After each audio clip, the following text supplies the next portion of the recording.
My dad said, "You're not my daughter anymore," and kicked me out, so I ghosted them all and bought the company that just fired him. Take a second to show us some love by subscribing. And let us know where you're listening from. It warms our hearts to see our global family. I remember the exact moment my father looked at me with pure disgust. March 15, 2023, my 24th birthday. I just walked into our family home in Decatur, Georgia, excited to celebrate with everyone. Instead, I found my parents, my older brother Larry, and my younger sister Shayla sitting around the dining table with someone I'd never seen before. A white woman in her 30s, blonde hair perfectly styled, wearing expensive jewelry that caught the light. "Jean," my father said, his voice cold as winter rain. "We need to talk." My stomach dropped. Something felt wrong. The air was thick with tension I couldn't name yet. My mother wouldn't meet my eyes. She just kept twisting her wedding ring, around and around, that nervous habit she'd had since I was little. The stranger smiled at me, but it wasn't friendly. It was victorious. "This is Christine," Dad continued. "Your half-sister." The words hit me like a freight train. Half-sister. I looked at my mother, waiting for her to laugh, to tell me this was some sick joke. Instead, tears rolled down her cheeks silently. "What?" I managed to whisper. Christine stood up, extending her hand like we were at some business meeting. "It's so nice to finally meet you, Jean. Dad's told me so much about you." "Dad." She called him Dad. My father, the man who raised me, who taught me to ride a bike, who promised nothing would ever come between our family. That man had another daughter. And from the look on everyone's faces, I was the last to know. "Sit down," my father commanded. I remained standing. "How long?" My voice cracked despite my attempt to sound strong. Christine answered before he could. 28 years. "I'm 4 years older than you, actually." She said it so casually, like she was discussing the weather. Not destroying my entire understanding of my family. My brother Larry finally spoke up. "We've known for 2 months, JJ. Dad told us he wanted to wait until Christine was ready to meet you." 2 months. My family had kept this secret for 2 months, meeting her, building relationships with her while I stayed in the dark. "Why now?" I demanded, looking directly at my father. He had the decency to look uncomfortable. "Christine's mother passed away last year. She reached out, wanted to know her family." "It's complicated, Jean." "Complicated?" I laughed bitterly. "You cheated on Mom." "That's not complicated, that's betrayal." "Watch your mouth," Dad snapped. "You don't know what you're talking about. Your mother and I had separated briefly when we were young." "Christine's mother and I, don't," Mom interrupted quietly. "Please don't explain it again." Not in front of Jean. But Christine couldn't resist. "My mother was his first love. They planned to get married before your mom got pregnant with you. Everything changed after that." The implication hung in the air like poison gas. I was the mistake. I was the reason he left his first love. My mother stood abruptly, leaving the room. I heard her bedroom door slam. Shayla fidgeted with her phone, clearly wanting to escape too. "There's more you need to know," Dad said, gesturing for everyone to sit. My legs felt weak, so I finally took a chair far from Christine. He pulled out a folder, the kind lawyers use. "I've been updating my will. With Christine in my life now, things need to be fair." Fair. That word would haunt me. Larry leaned forward, his financial advisor instincts kicking in. "Dad, what exactly are we talking about here?" "The house, the life insurance, my retirement accounts, the cabin in Tennessee, everything will be split 4 ways now instead of 3. Equal shares for all my children." My head spun calculating what that meant. Our family wasn't wealthy, but Dad had worked 32 years at Meridian Tech Solutions, climbing from junior developer to senior operations manager. His retirement fund was substantial. The house was worth $400,000. You're taking a quarter of our inheritance to give to someone we just met. Shayla burst out, finally finding her voice. Someone who showed up claiming, "She's not claiming anything," Dad interrupted sharply. "I had a DNA test done. Christine is my daughter. She has every right to what's mine." "And what about Mom?" I asked quietly. "What does she get after putting up with your lies for 28 years? His face darkened. "Your mother understands. This isn't about her." "It's always been about her," Christine interjected smoothly. "My mother lived in poverty while yours enjoyed this house, this life. My mom worked 3 jobs while pregnant with me because Dad couldn't help her financially. Don't pretend you've had it rough." The next 2 weeks were suffocating. Christine started showing up for family dinners every Sunday. She'd bring expensive wine and talk about her marketing career in Atlanta, dropping names of important clients and impressive projects. My mother would cook, serve everyone, then eat silently in the kitchen. I tried talking to her privately one night while doing dishes. "Mom, why are you letting this happen? You don't have to pretend everything's okay." She scrubbed a pot with unnecessary force. 28 years, Jean. I've kept this family together for 28 years. I'm not letting some woman's ghost destroy that now. "But Dad, your father made mistakes." "So did I. We worked through them before you were born. This is just another complication we'll manage." But she was breaking. I saw it in how she flinched when Christine called Dad, Daddy. I saw it in the wine bottles in the recycling bin that multiplied weekly. I saw it when I caught her crying in the laundry room at midnight. Larry pulled me aside after one particularly tense dinner. "You need to be nicer to Christine. Dad's serious about this." "Nicer? She's actively trying to replace us. She's our sister, JJ. Technically. She's a stranger who's dividing this family." Larry sighed, rubbing his temples. "Dad's making her the new regional coordinator at Meridian Tech. She's starting next month." My blood ran cold. "He got her a job. At his company. He says she's qualified. MBA from Emory, 10 years of marketing experience. Honestly, she is qualified. This isn't about qualifications, Larry. I should have seen it coming. The signs were all there, bright as neon.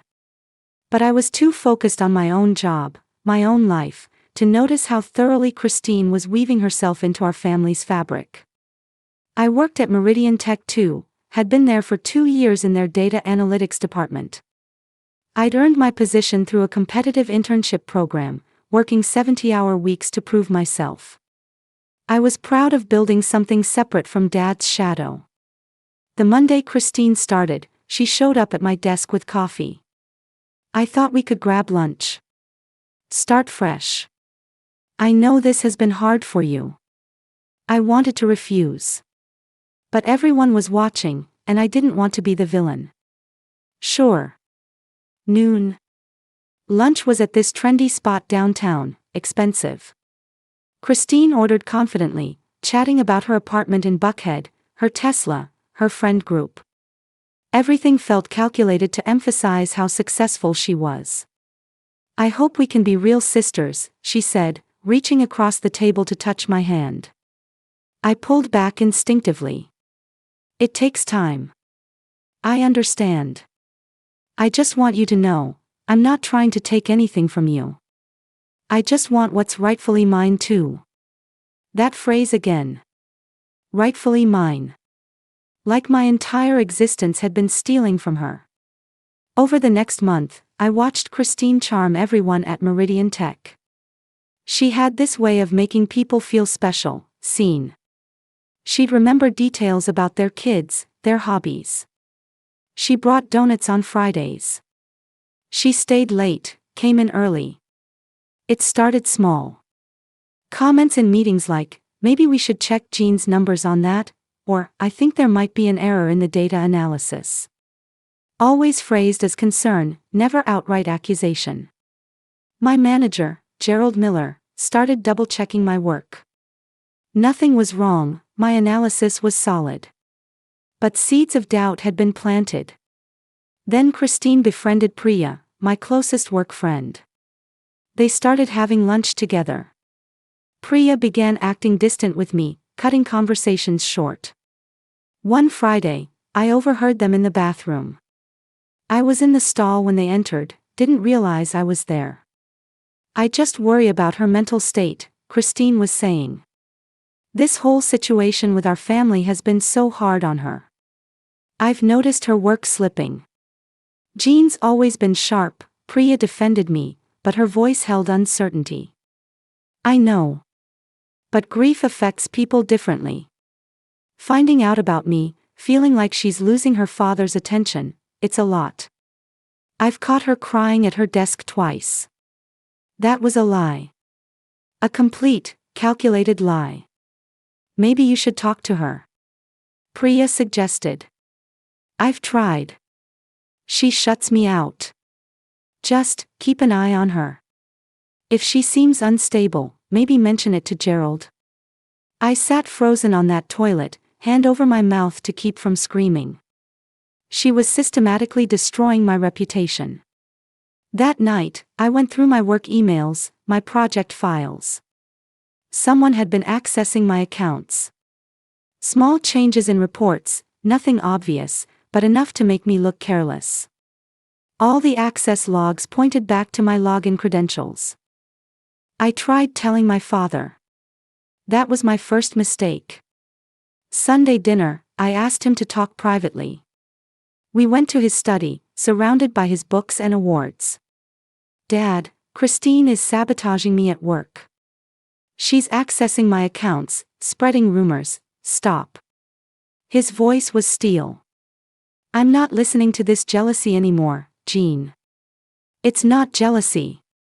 She's manipulating everyone, can't you see that? What I see is my daughter acting like a child because she has to share attention. Christine has been nothing but kind to you. She's tried to build a relationship, and you've thrown it back in her face. She's lying. Check the access logs on my accounts. Someone's been, enough. He slammed his hand on the desk. Christine told me you might make accusations like this. She said you've been unstable at work, emotional. I defended you. But now you're proving her right. My mouth fell open. You're believing her over me. Your daughter of 24 years over someone you've known for 3 months. She's my daughter too. And frankly, she's acting more mature about this situation than you are. The words were a knife to my chest. I left his study, walked straight past the dining room where everyone was waiting. My mother called after me, but I kept walking. Larry caught up with me in the driveway. JJ, wait. Don't leave like this. He chose her, I said numbly. In 3 months, she made him choose, and he chose her. That's not, it is. And you all let it happen. 2 weeks later, everything exploded. I was called into a meeting with Gerald Miller and HR Director Gay Williams. My stomach knotted immediately. Christine was already there, looking somber and professional. Jean, we need to discuss some serious issues, Gay began, sliding a folder across the table. Inside were printouts of emails I'd never sent. Messages to clients containing incorrect data, promising deliverables we couldn't meet, using unprofessional language. All sent from my email address. I didn't send these, I said immediately. Someone hacked my account. Christine spoke up, voice dripping with concern. Jean, I understand you've been under stress. Maybe you don't remember sending them. I've noticed you've seemed distracted, not yourself. Don't, I snapped. Don't pretend to care. You did this. These emails caused us to lose the Patterson account, Gerald said gravely. That's a $2 million contract.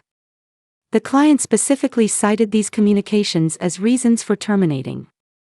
Check the IP addresses. Check where these were sent from. We did, Gay said quietly. They were sent from your laptop, from your home IP address. Between midnight and 3 a.m. over the past 2 weeks. My laptop. That I'd brought home. That sat in my apartment. My apartment that Christine had visited once, a sisterly bonding dinner I'd reluctantly agreed to. She'd asked to use my bathroom. I'd left her alone for 15 minutes. Long enough to clone my laptop, steal my credentials.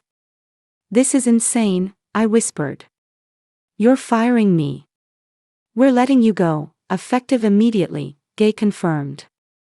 Given the severity of the client loss, we can't offer a severance package. You'll need to return your badge and laptop. I looked at Christine. She met my eyes with a slight smile, so quick no one else would catch it. But I saw it. Pure, calculated victory. I drove straight to my parents' house. Burst through the door without knocking. Dad was in the living room with Christine. Of course she was there. She'd probably called him immediately. You got me fired, I said to Christine. You framed me, stole my credentials, and destroyed my career. Jean, honey, Dad started. I heard about what happened at work, Christine interrupted. I'm so sorry. I tried to defend you, but the evidence, you created the evidence. My voice was shaking. You've been planning this since the day you showed up. Destroying me piece by piece. Dad stood up, his face darkening. That's enough. Christine has been trying to help you. If you got yourself fired because you couldn't handle having a sister, are you serious right now? She manipulated everything. She's been poisoning you against me, sabotaging my work, turning everyone against me, and you can't see it because you're too busy trying to make up for 28 years of guilt. Get out, Dad said quietly. The words hung in the air. What? I said get out of my house. I'm done with your accusations, your jealousy, your drama. Christine is my daughter. She's family. And if you can't accept that, if you're going to keep attacking her, then you're not welcome here. Dad, please, I whispered. You're not my daughter anymore. I left that house and never looked back. Blocked all their numbers. Changed my email. Moved from my apartment in Decatur to a tiny studio in East Atlanta. I had enough savings for 3 months, maybe 4 if I was careful. Larry tried reaching out through mutual friends. Shayla sent messages through Instagram I never opened. My mother called from restricted numbers, but I let them all go to voicemail. I deleted them without listening. I was done. They'd made their choice. But I wasn't broken. I was angry. That anger became fuel. I'd graduated top of my class from Georgia Tech with dual degrees in computer science and business analytics. I'd been good at my job, great, even. Christine had destroyed my reputation at one company, but she couldn't erase my skills. I spent 16-hour days building something new. A data analytics consulting firm. Just me at first, taking small contracts, working from coffee shops and libraries. I called it Apex Solutions. Within 6 months, I'd built a client base. Within a year, I'd hired 3 employees. Within 18 months, I was competing for mid-size contracts against firms with decades of history. I learned everything about business acquisition, hostile takeovers, corporate restructuring. I studied case law on business ethics. I built relationships with investors who liked my story, young black woman building something from nothing. By 2024, Apex Solutions was generating $7 million in revenue. I'd moved into a real office in Midtown. My team had grown to 15 people. And I'd started researching Meridian Tech Solutions very, very carefully. Every financial report. Every quarterly statement.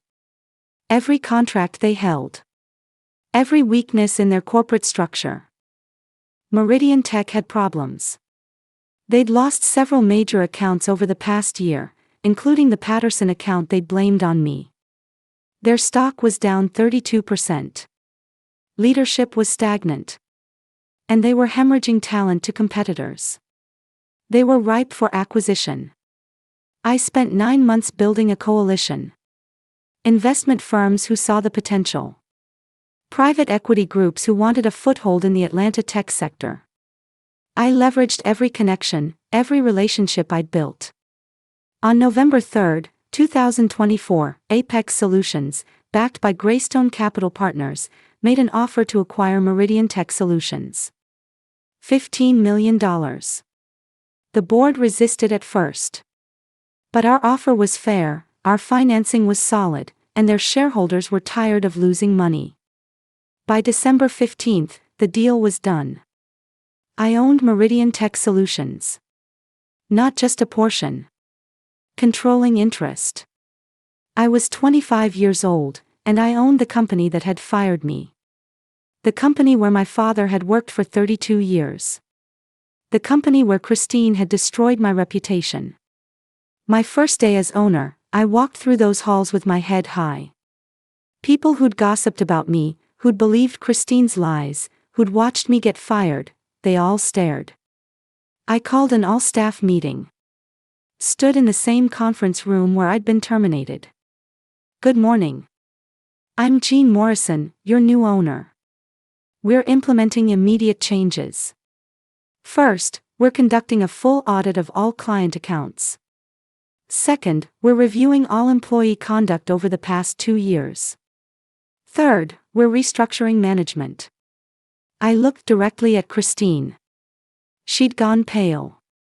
Anyone found to have engaged in fraudulent activity, harassment, or corporate sabotage will be terminated immediately. No exceptions.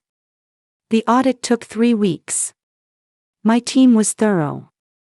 We found everything. The access logs showing Christine had used stolen credentials to access my accounts. The IP records proving she'd used sophisticated software to mask her digital footprint. The testimony from a junior IT tech who'd helped her, thinking it was a harmless prank. The falsified reports she'd created to make me look incompetent. We found more too. Christine had been embezzling. Small amounts, routed through fake vendor accounts. Over 18 months, she'd stolen $83,000. She'd been setting up my father to take the fall. I called her into my office, the owner's office now, with its view of the Atlanta skyline. She walked in trying to maintain confidence, but her hands shook. "You can't prove anything," she said. I slid the folder across my desk. "Actually, I can prove everything. Every lie, every manipulation, every dollar you stole." Her face crumbled. "I'm your sister. You're a stranger who destroyed my life because you were angry at circumstances I didn't control. You wanted revenge on a family that didn't know you existed. And you chose me as your target. What are you going to do?" "I'm pressing charges for embezzlement, fraud, and identity theft. I'm also filing a civil suit for defamation and wrongful termination." "You're done, Christine. Not just here. Everywhere. Your father will never forgive you. My father chose you over me. He said I wasn't his daughter. So what he thinks doesn't matter anymore." Security escorted her out. She was arrested in the parking lot. That afternoon, I called my father to my office. He came, probably thinking he could fix this, smooth it over. He walked in and stopped dead, seeing me behind that massive desk. "Jean," Dad said, his voice uncertain for the first time I could remember. "We need to talk about Christine." "There's nothing to talk about. She's been charged with multiple felonies. The evidence is overwhelming." He sat down heavily. I didn't know. She told me, she told you I was unstable. Jealous. Unprofessional. And you believed her. You chose a stranger over your daughter of 24 years. You're still my daughter. I laughed bitterly. No. You said I wasn't. March 15, 2023, you said, "You're not my daughter anymore." Those were your exact words. And you know what? You freed me. I was angry. I didn't mean, you meant it.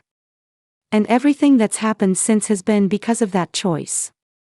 You enabled Christine. You gave her access to hurt me. You stood by while she destroyed my career. You chose guilt over love, and now you're facing the consequences. She's going to prison, he whispered. Yes. For 3 to 5 years, probably. And you need to decide if you're the man who raised me to value justice, or the man who protects criminals because of shared DNA. I stood up, walking to the window. The city spread out below, full of possibility. I'm also offering you early retirement. Full pension, health benefits. It's generous, more than you'd get otherwise. But you're part of the old Meridian tech. I'm building something different now. He was quiet for a long moment. What about your mother? Shayla? Larry? That's up to them. The door's open if they want to walk through it without conditions. But I'm done carrying the weight of this family's dysfunction. I'm done being the scapegoat. I'm done shrinking myself to make others comfortable.